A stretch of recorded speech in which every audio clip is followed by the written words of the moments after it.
I would like to start off by saying thank you for clicking on this video. Please subscribe, like, share, hit bell notifications, and enjoy the show. Ladies and gentlemen, this wonderful work of art is what we would call the Ranger.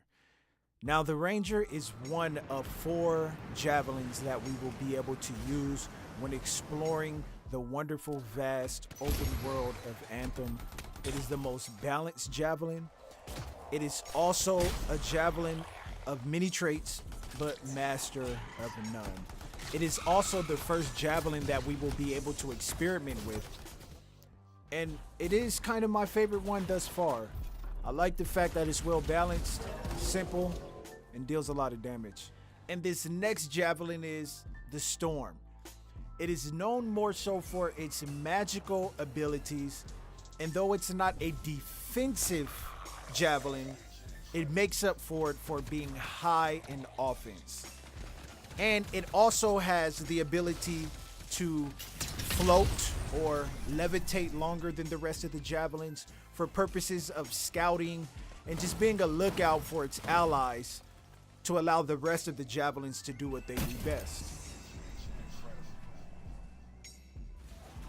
And what we have up next is what we call the Interceptor. Now, this javelin is the smallest out of all the javelins, but that does not mean anything at all because this javelin is a beast.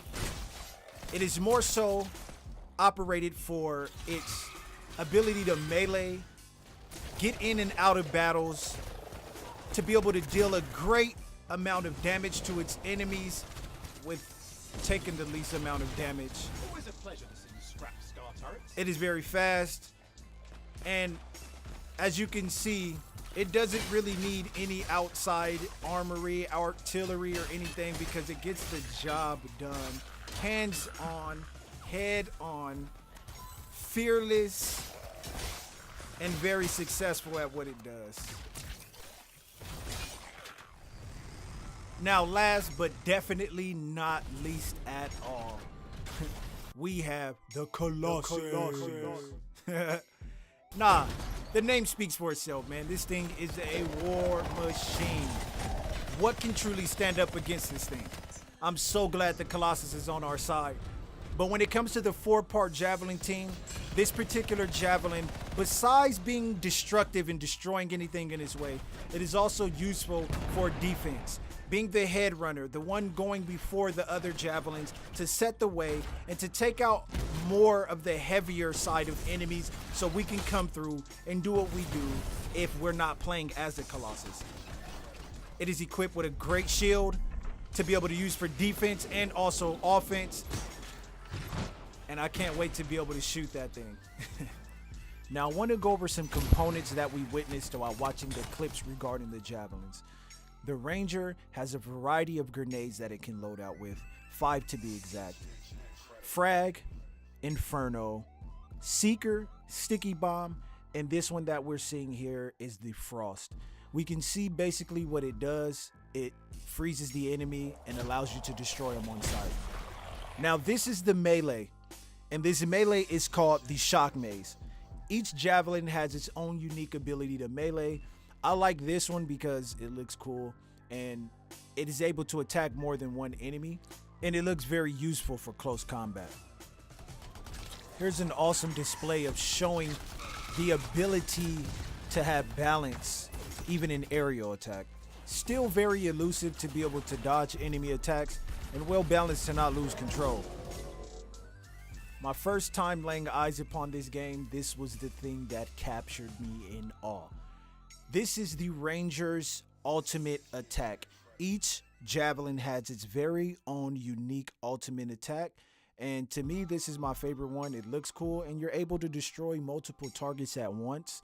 It is a multi-targeting missile assault, and I love the fact that it's aerial. And I'm not sure if I mentioned that each javelin is able to equip 3 different gear slots. For example, the Ranger is able to equip grenades, an assault gear slot, and is able to also equip 2 different support gear slots, inclusive to its melee and ultimate ability. And this is not the Storm's ultimate ability, though it is displaying the power that it possesses. I believe this attack is called the Lightning Strike, as it is setting it up with striking it with light blows, whatever that shield thing was around it, designating where it wants the lightning strike to fall. And I believe this is the Storm's ultimate ability. And besides it looking cool and being very powerful, it is useful more so in the team effort. The Storm is a team player.